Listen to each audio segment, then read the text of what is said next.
Unit cell क्या होता है? ये मैंने आपको बताया था कि ये बेसिक बिल्डिंग ब्लॉक होता है किसी भी क्रिस्टल का। जैसे मैंने आपको घर के लिए ईंट की एग्जांपल दी थी, ब्रिक्स की एग्जांपल दी थी कि ब्रिक्स जो है ना वो बेसिक बिल्डिंग ब्लॉक्स है, तो ब्रिक्स क्या कहलाएंगे? यूनिट सेल हम उनको कह सकते हैं कि वो छोटे से छोटा सेल जिसको रिपीट करने से पूरी क्रिस्टल जो है वो डेवलप हो जाए, वो यूनिट सेल कहलाता है। तो अब घर का आप देखें तो घर में सबसे छोटे से छोटा जो एलिमेंट जिसकी रिपीटेशन से पूरा जो हाउस है वो कंस्ट्रक्ट होता है, वो है ईंट है, ब्रिक है, तो उसका यूनिट सेल कहला सकती है। तो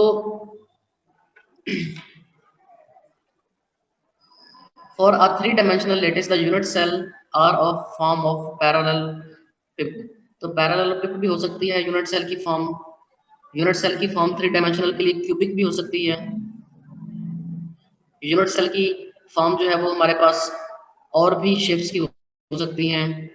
टेट्राहेड्रल भी हो सकती है, हेक्सागोनल क्लोजपैक्स भी हो सकती है।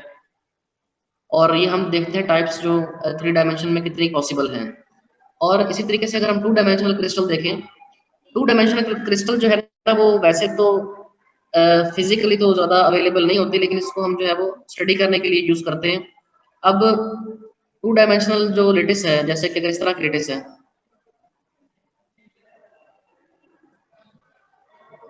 अब इसका जो यूनिट सेल है वो आप देखें कि क्या होगा, क्यूबिक यूनिट सेल होगा। ये इसका जो बेसिक जो बिल्डिंग ब्लॉक है इसका। अब ऐसे सेल्स को आप रिपीट करते जाएं, इनकी रिपीटेशन से क्या होगा कि ये पूरी क्रिस्टल जो है वो टू डायमेंशनल क्रिस्टल डेवलप हो जाएगी। आप इसके साथ एक और यूनिट सेल ये आ जाएगा, एक और यूनिट सेल, इसको साथ हमने ये मिला दिया। इस तरीके से देखें कि ये यूनिट सेल मिलते गए। अच्छा, ये भी याद रखना है आपने कि एक क्रिस्टल के अंदर जो है वो एक ही यूनिट सेल पॉसिबल होता है। एक ही किस्म का जो है यूनिट सेल हम लेते हैं जिसकी रिपीटेशन से पूरा जो क्रिस्टल है वो फॉर्म होती है। मतलब ऐसा नहीं होगा कि एक जो है वो ये हमारे पास है स्केयर और दूसरा हमारे पास जो है ना वो दूसरी फॉर्म में, रेक्टेंगुलर फॉर्म में हो। तो ऐसा नहीं होता क्योंकि क्रिस्टल जाहिर सी बात है पीरियोडिक क्रिस्टल है, तो उसके अंदर पूरी क्रिस्टल के अंदर जो है वो स्ट्रक्चर क्या होता है, एक जैसा होता है। अब ये इसका जो है वो यूनिट सेल कहलाएगा।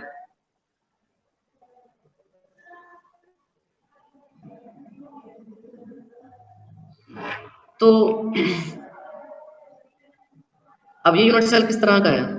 ये स्केयर फॉर्म में है।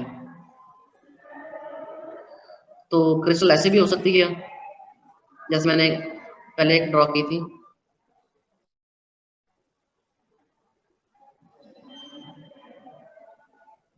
ये भी अब टू डायमेंशनल क्रिस्टल है। अब इसमें आप देखें कि यूनिट सेल जो है वो किस तरह का होगा। इसमें यूनिट सेल इस तरह का होगा। अब देखें कि ये क्यूबिक नहीं है, या इसमें आप यूनिट सेल ऐसा भी ले सकते हैं। ये हमारी मर्जी होती है कि हम यूनिट सेल किस तरह का लेके जिसकी रिपीटेशन से पूरी क्रिस्टल जो है वो फॉर्म हो जाए। तो यूनिट सेल बच्चों आप जो है यहाँ पर इस तरह का भी डिजाइन कर सकते हैं। ये यूनिट सेल है। अब देखिए कि ये स्क्वायर फॉर्म में भी हमने ले लिया। इसके सेंटर पर क्या है, एक लेटेस्ट पॉइंट है। इसी तरीके से अब देखिए इसको रिपीट करते जाएं तो ये क्रिस्टल जो है वो फॉर्म हो जाएगी। ये देखिए सारे एक तरह के यूनिट सेल हैं। तो दूसरा हमारे पास यूनिट सेल किस तरह का था कि आप इस तरह का भी यूनिट सेल बना सकते हैं, ये भी ले सकते हैं। तो अब हम इन डिटेल्स में पढ़ेंगे यूनिट सेल्स को कि यूनिट सेल्स कितने टाइप्स के हो सकते हैं टू डायमेंशन में और थ्री डायमेंशन में, और इन से रिलेटेड जो है वो क्रिस्टल कितने टाइप्स की हो सकती हैं। और यूनिट सेल भी दो तरह के होते हैं, प्रिमिटिव यूनिट सेल होता है और नॉन प्रिमिटिव यूनिट सेल होता है। तो ये भी हम देखेंगे कि प्रिमिटिव यूनिट सेल किस तरह का होगा। प्रिमिटिव यूनिट सेल के लिए जो है ना वो एक कंडीशन हमारे पास होती है। जैसे कि देखिए ये हमने यूनिट सेल ड्रा कर लिए स्क्वायर फॉर्म में। अब इनकी रिपीटेशन से क्या होगा, क्रिस्टल फॉर्म होगी।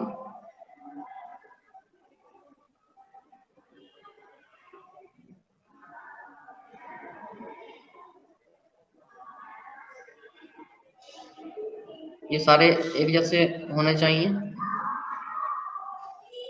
ये टू डायमेंशनल केस में हम ले रहे हैं।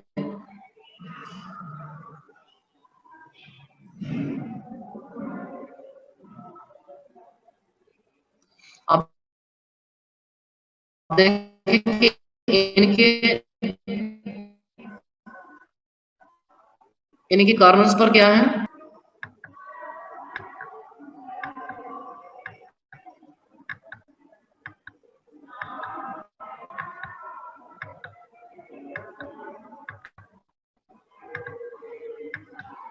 अब आप कोई एक सा यूनिट सेल जो है ना वो कंसीडर कर लें। लेट्स सपोज मैं जो है वो एक एक यूनिट सेल यहाँ पे चूज कर लेता हूँ, ये वाला। अब देखिए कि ये यूनिट सेल जो है ना और इस तरह के तमाम यूनिट सेल, इनकी कॉर्नर्स पर देखिए कि एटम जो है ये कितना एटम का पार्ट जो है वो लेटेस्ट पॉइंट का पार्ट इस यूनिट सेल के अंदर आ रहा है। अब देखिए कि इस लेटेस्ट पॉइंट को ये जो कॉर्नर पर है, चार जो है ना वो यूनिट सेल शेयर कर रहे हैं। वो चार यूनिट सेल कौन से हैं जो इसको शेयर कर रहे हैं? वो आपको पता है कि एक ये वाला यूनिट सेल, दूसरा, तीसरा और चौथा, ये इस कॉर्नर वाले लेटेस्ट पॉइंट को शेयर कर रहे हैं। इसका मतलब एक यूनिट सेल के अंदर इसकी कंट्रीब्यूशन कितनी आएगी? वो आएगी 1/4। और टोटल कॉर्नर्स पर कितने हैं? चार हैं। एक ये वाला है, इसकी भी कंट्रीब्यूशन कितनी है? 1/4। तो प्लस जो है वो 1/4। एक ये हमारे पास कॉर्नर पर लेटेस्ट पॉइंट है, इसकी कंट्रीब्यूशन पे कितनी है? 1/4। एंड ये जो लास्ट पे हमारे पास लेटेस्ट पॉइंट है, तो इन सब को अगर हम ऐड करके देखेंगे टोटल कितने जो है वो लेटेस्ट पॉइंट इस यूनिट सेल के अंदर जो है वो लाई करेंगे, तो वो हम इन सब को ऐड कर देंगे। तो ये आ जाएगा 4 इंटू 1/4। तो ये कैंसिल होकर कितना आ जाएगा? 1 आ जाएगा। इसका मतलब इस तरह के यूनिट सेल में एक ही जो है हमारे पास लेटेस्ट पॉइंट आ रहा है। तो ऐसा यूनिट सेल जिसके अंदर एक लेटेस्ट पॉइंट हो वो क्या कहलाता है? प्रिमिटिव यूनिट सेल कहलाता है। तो अब हम इस यूनिट सेल को क्या कहेंगे कि ये प्रिमिटिव यूनिट सेल है। और जो दूसरी एग्जांपल मैंने अभी बनाई थी जिसमें हमने यूनिट सेल इस तरह का बनाया था कि जिसके सेंटर पर भी एक लेटेस्ट पॉइंट आ रहा था, ये मैंने यूनिट सेल इस तरह का भी आपको बना के दिखाया है अभी।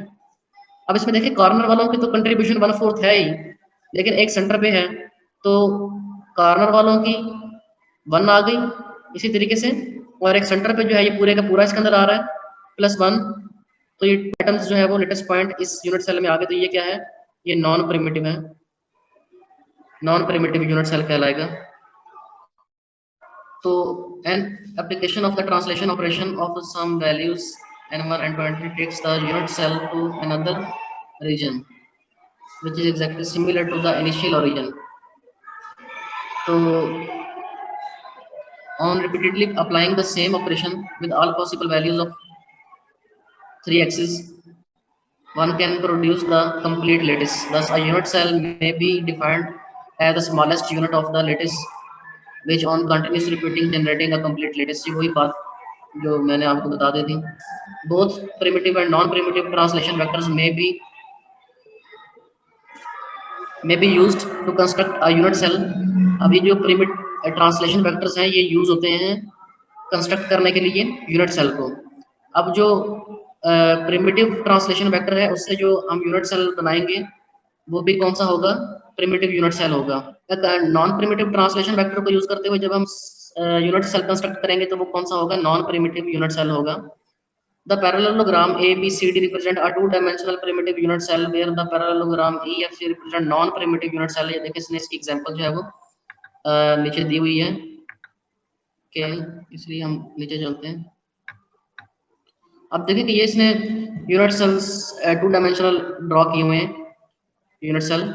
तो कहता है कि ABCD जो है ये क्या है? ये प्रिमिटिव यूनिट सेल है, क्योंकि इसके अंदर भी जो कंट्रीब्यूशन आएगी वो एटम्स की वो 1 आएगी। इसके कॉर्नर्स पर जो एटम होंगे अगर आप उसको देखेंगे तो वो एक यहाँ पर, एक यहाँ पर, यहाँ पर और यहाँ पर।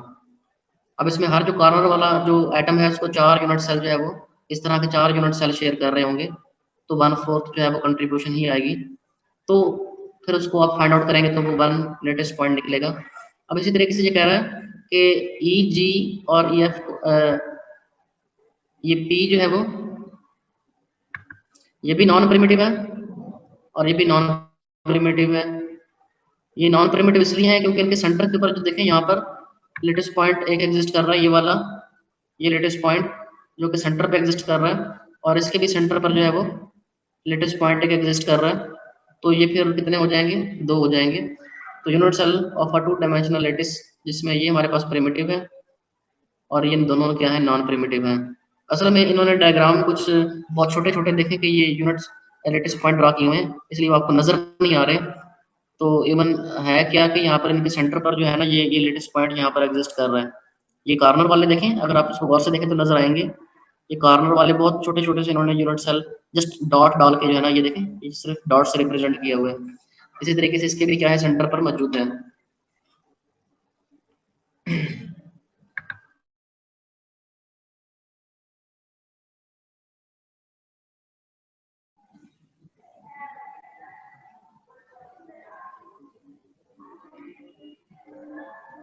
अगर इस तरह के हमारे पास जो है वो स्केयर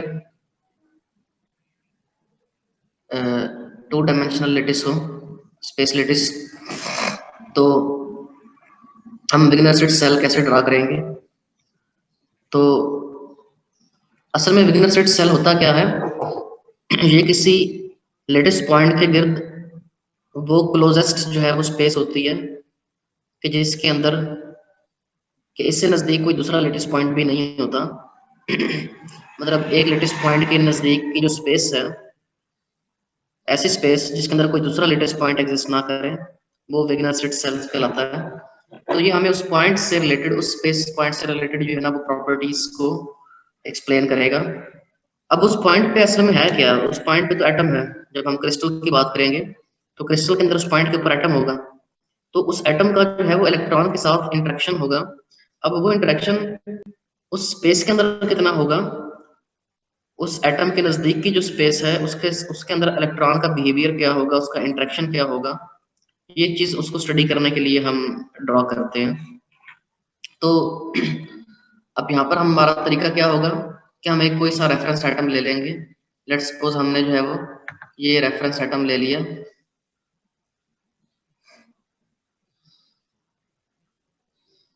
तो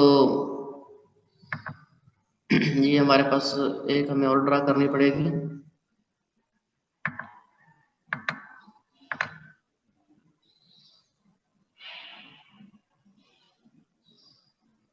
अब ये हमारे पास जो है वो रेफरेंस एटम है, इसके इसकी हमने गिर्द जो है वो बिगिनर सीड सेल जो है वो ड्रा करना है। तो हम क्या करेंगे कि इसके हम जो नियरेस्ट नेबर्स हैं, कल यहीं पर हमें प्रॉब्लम थी। नियरेस्ट नेबर्स जो होंगे ना इसके तो उसको साथ हम इसका परपेंडिकुलर जो है ना वो पहले इसको ज्वाइन करेंगे। ये हमने इसको ए के साथ ज्वाइन कर दिया। इसी तरीके से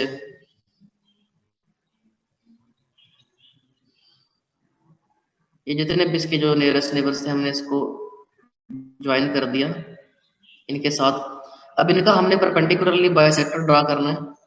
तो उसका तरीका क्या होगा, तो इनके हाफ पर जो है वो हम इनको ड्रा करेंगे। ये इसका बाइसेक्टर हो गया परपेंडिकुलर। ये इस लाइन का ही डायग्राम जो है वो परफेक्ट नहीं बनी, इसलिए जो लाइंस हैं ये थोड़ी टेढ़ी हो रही हैं।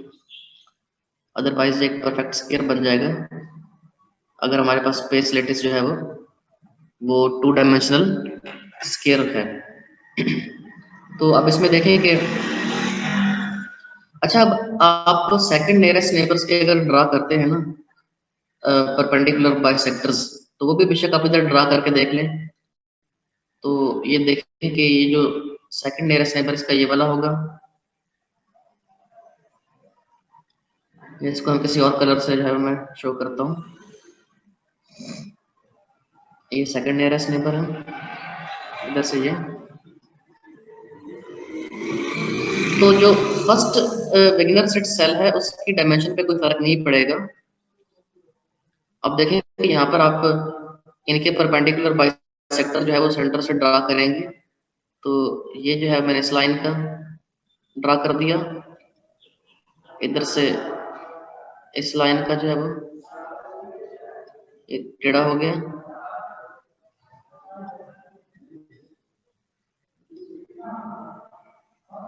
इसी तरीके से यहाँ से,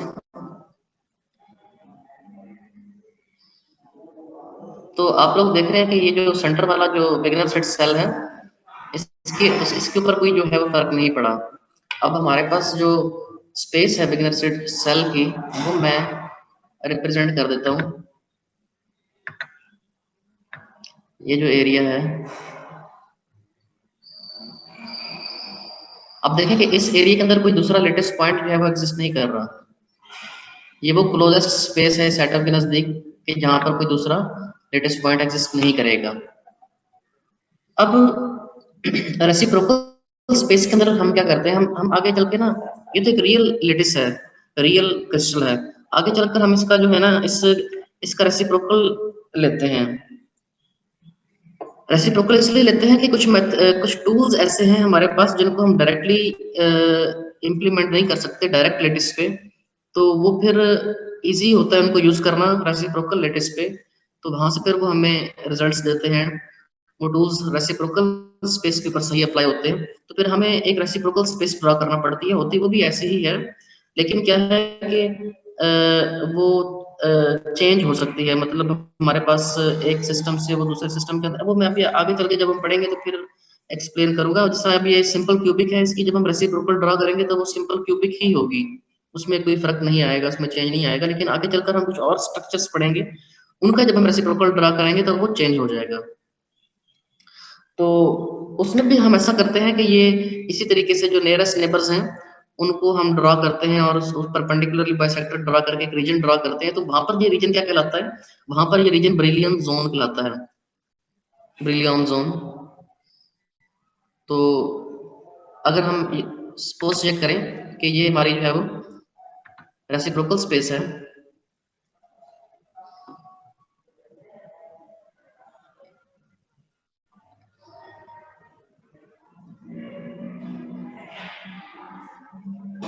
तो यहाँ पर आप फिर क्या होगा, अब ये बिगिनर सेट सेल नहीं होगा, अब यहाँ पर जो है ये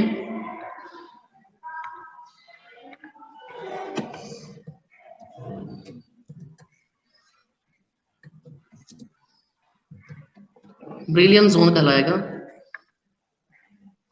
और मजे की बात यह है कि बिगिनर सेट सेल जो है वो हम जस्ट एक ही ड्रा करते हैं, जो कि नियरेस्ट नेबर्स के जरिए हम चूज करके उसको ड्रा करते हैं, लेकिन जो ब्रिलियन जोन है ये हम सेकंड नियरेस्ट नेबर्स को भी, अब इस तरह यहाँ पर ये सेकंड नियरेस्ट नेबर करके जो ड्रा किया गया, ये हमारे पास बाउंड्री है सेकंड ब्रिलियन जोन की, तो इसको मैं यहाँ पर मार्क कर देता हूँ किसी और कलर से। तो अगर हमने सेकंड ब्रिलियन जोन को देखना है तो ये उसकी बाउंड्री होगी। अब सेकंड ब्रिलियन जोन के अंदर जो है फर्स्ट ब्रिलियन जोन की बाउंड्री भी इंक्लूड हो जाती है।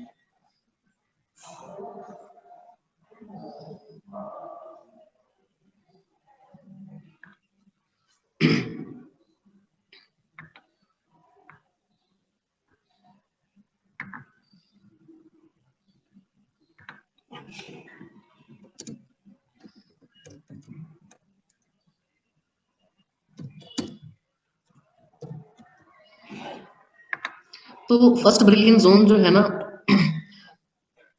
अब इसकी जो बाउंड्रीज होती है, जो हम परपेंडिकुलर बाइसेक्टर्स ड्रा करते हैं ना बच्चों, ये असल में ब्रैग्स प्लेन्स होती हैं, ब्रैग प्लेन्स। आप लोगों ने ब्रैग लॉ पढ़ा हुआ है, उसमें आप लोगों ने ये भी पढ़ा हुआ है कि ब्रैग प्लेन से किस तरह से डायफ्रैक्शन होती है। तो इसी तरीके से जो हम यहाँ पर परपेंडिकुलर बाइसेक्टर ड्रा कर रहे हैं, तो ये ब्रैग प्लेन्स को रिप्रेजेंट करता है। तो अब देखें कि ये हमारे पास जो है ना वो फर्स्ट ब्रैग प्लेन्स हैं, ये जो मैंने बाइसेक्टर ड्रा किया, ये हमारे पास एक ब्रैग प्लेन है, एक ये ब्रैग प्लेन है, और एक ये ब्रैग प्लेन है। इस तरीके से चार जो है ना वो two dimensional square space lattice के अंदर जो है ना ये चार ब्रैग प्लेन्स बन रही हैं। यहाँ पर आपको लाइन नजर आ रही है, अगर ये थ्री डायमेंशनल होगी ना तो फिर ये प्लेन होगी। तो फिर ये अब स्केयर बना हुआ, फिर ये क्यूब बना होगा, क्यूब बना होगा तो ये एक उसके ऊपर वाली प्लेन, ये साइड वाली प्लेन, ये नीचे वाली, और इस तरीके से ये इस साइड वाली प्लेन, तो टोटल 6 प्लेन्स होंगी। तो अब हर प्लेन जो है ये क्या कहलाती है, ये ब्रैग प्लेन कहलाती है।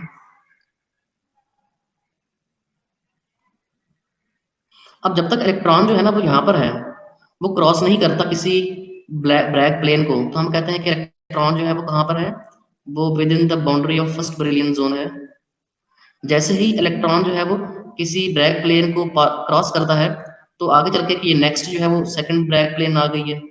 इसी तरीके से ये भी ब्रैग प्लेन है, ये भी परपेंडिकुलर बाइसेक्टर्स ही है ना। तो अब ये किस में एंटर हो गया, अब ये सेकंड ब्रिलियंट जोन के अंदर एंटर हो गया इलेक्ट्रॉन। जब इलेक्ट्रॉन ने फर्स्ट ब्रैग प्लेन की बाउंड्री को क्रॉस किया, तो ये सेकंड ब्रिलियंट जोन की बाउंड्री के अंदर एंटर हो गया। और तरह के भी जो है ना वो ये जिस तरह का ये स्ट्रक्चर ड्रा किया हुआ है, ये आप देखेंगे ये 3 डायमेंशनली विग्नर स्टेट सेल है, 3 डायमेंशनल लेटिस का।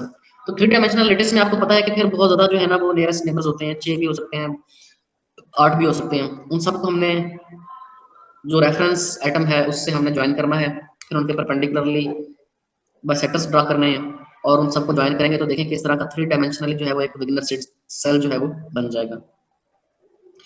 तो ये जिस तरह का यहाँ पर इन्होंने एक एग्जांपल में ये रिप्रेजेंट किया हुआ है। तो 2 डायमेंशनल में देखें कि इन्होंने ये फर्स्ट नियरेस्ट नेबर था, ये दूसरा, ये देखें ये तमाम एक ही डिस्टेंस पे हैं, तीसरा, चौथा, इन सब का डिस्टेंस जो है वो इस रेफरेंस जो एटम है उससे सेम है। तो इनके परपेंडिकुलरली बाइसेक्टर्स जो है वो ड्रा किए, और ये एक विग्नर स्टेट सेल जो है वो बना दिए। तो the smallest volume enclosed by the normals is the required primitive cell. तो अच्छा ये हमने ड्रा कर लिया। उसके बाद जो स्मॉलेस्ट हमारे पास वॉल्यूम आएगा, ज़ाहिर सी बात है, अगर 3 डायमेंशनल स्पेस है, 3 डायमेंशनल लेटिस है, तो मैंने आपको भी दिखाया भी था कि जो विग्नर स्टेट सेल होगा वो 3 डायमेंशनली बनेगा, तो उसका वॉल्यूम भी होगा। रिक्वायर्ड द प्रिमिटिव सेल, तो ये हमारे पास, और ये क्या होगा, ये प्रिमिटिव सेल होगा। आप देखें कि इसके इस सेल के अंदर जो है वो एक ही लेटेस्ट पॉइंट जो है वो भी सेंटर पे है। इसका मतलब पूरे का पूरा जो है वो इसकी कंट्रीब्यूशन 1 इसके अंदर आ रही है सेल के अंदर। तो ये क्या होगा, रिक्वायर्ड प्रिमिटिव सेल होगा। Such a cell is called Wigner Seitz cell and is shown in the figure. तो the volume of the primitive cell having A, B and C, अब आपको पता है कि वॉल्यूम आप इस फार्मूले से फाइंड आउट कर सकते हैं, A dot B cross C. Since there exist a number of ways of choosing a unit cell, the choice of conventional unit cell is a matter of convenience. Ideally, the primitive cell having the smallest volume should be chosen. कहता है कि वैसे तो हम जो है वो किसी तरह का भी यूनिट सेल जो है वो ड्रा कर सकते हैं, लेकिन कोशिश ये करनी है कि जो स्मॉलेस्ट वॉल्यूम होगा ना, हमने वो चूज करना है यूनिट सेल का। तो the smallest volume should be chosen as the conventional unit cell. अब देखिए कि मैंने आपको एक ये क्रिस्टल इस तरह से बना के दिखाई थी, मैंने इसके अंदर आपको 2 तरह के यूनिट सेल बना के दिखाए थे। अब अगर ये वाला यूनिट सेल देखेंगे ना, तो ये स्मॉलेस्ट यूनिट सेल नहीं है। और अगर आप इस यूनिट सेल को देखें तो ये क्या है, ये स्मॉलेस्ट यूनिट सेल है। और ये दूसरा क्या है कि ये प्रिमिटिव भी है, और ये क्या है, ये नॉन प्रिमिटिव भी है। तो हम ड्रा तो किसी तरह का भी कर सकते हैं, लेकिन हम कोशिश ये करेंगे कि जो आइडियली जो होगा वो क्या होगा कि स्मॉलेस्ट वॉल्यूम होगा, should chosen as a conventional unit cell. A non-primitive unit cell is selected as the conventional unit cell because it possesses higher symmetry than the primitive unit cell. अब बाज़ दफ़ा हमें क्रिस्टल के अंदर जो है वो non primitive unit cell choose करना पड़ता है as a conventional unit cell. उसकी वजह ये है कि उसके अंदर हायर सिमेट्री जो है ना वो एग्जिस्ट करती है। अब ये हायर सिमेट्री किस तरह से एग्जिस्ट करती है, और हम क्यों जो है वो किस तरह का हम एक non conventional unit cell choose करेंगे, कितने टाइप्स के हम चूज कर सकते हैं, वो अभी हम आगे चल के देखते हैं, तो फिर आपको समझ लगेगी। तो हमने हमें जो ज़्यादा बेटर जो लगेगा ना, हमने उसको चूज करना है जिससे क्रिस्टल की जो सिमेट्री है वो ज़्यादा अच्छे तरीके से रिप्रेजेंट की जा सके।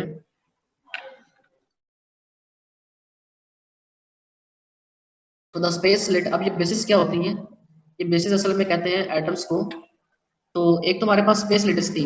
स्पेस लिटिस क्या थी, ये असल में पॉइंट्स थे जिनको मैं बड़े बड़े करके ड्रा करता था। इस तरह के जस्ट क्या है, पॉइंट्स हैं कि जिनकी रिपीटेशन से क्या बनती है, स्पेस लिटिस बनती है। अब अगर इन पॉइंट्स के ऊपर आप एक्चुअल एटम्स जो है वो रख दें, एक्चुअल एटम्स को अगर यहाँ पर आप प्लेस कर दें, जैसे कि हम जो है ना वो कॉपर के एटम्स जो है यहाँ पर रख देते हैं, या हम आयरन के एटम्स जो है वो इन पॉइंट्स के ऊपर रख देते हैं, तो आयरन का जो एटम है ना वो क्या कहलाएगा, वो बेसिस कहलाएगा। तो ये अब हमारे पास एक क्या बन गई है, क्रिस्टल स्ट्रक्चर बन गया है। तो स्पेस लेटिस के ऊपर जब हमने बेसिस रखी, एटम्स रखे, तो क्या बना, क्रिस्टल स्ट्रक्चर जो है वो डेवलप हो गया। स्पेस लेटिस जो कि जस्ट क्या थे, पॉइंट्स थे, और ये पॉइंट्स क्या थे, एक सिमेट्री थी इनमें, इनको रिपीट करके हमने क्या बनाई, स्पेस लेटिस बना ली। तो उनके ऊपर जब हमने एटम्स रखे, एक्चुअल एटम्स को रखा, जिन्हें हम क्या कहते हैं, बेसिस कहते हैं, तो फिर क्या डेवलप होती है, अब ये क्रिस्टल डेवलप हो गई है। तो इसलिए यहाँ पर आप देखें कि नीचे इसने ये बताया हुआ है कि जब आप स्पेस लेटिस के अंदर बेसिस एटम्स को, असल में बेसिस क्या है, ये एटम्स हैं, या मॉलिक्यूल्स भी हो सकते हैं या आयंस भी हो सकते हैं। तो इनको जब आप रखते हैं तो ये क्या बन जाती है, क्रिस्टल स्ट्रक्चर जो है वो डेवलप हो जाता है। ये असल में हम खुद तो नहीं करते यार, जाहिर सी बात है कि जो क्रिस्टल्स हैं वो नेचुरली एग्जिस्ट करती हैं, क्रिस्टलाइन सॉलिड्स जो है वो नेचुरली एग्जिस्ट करते हैं। तो ये बस जस्ट हम एक समझने के लिए कि स्पेस लेटिस जो है, क्योंकि हम बार-बार जो है यहाँ पर जब हम किसी चीज़ को एक्सप्लेन करना होता है तो हम स्पेस लेटिस बनाते हैं। हम बार-बार जो है वो एटम्स को नहीं यूज़ करते हैं।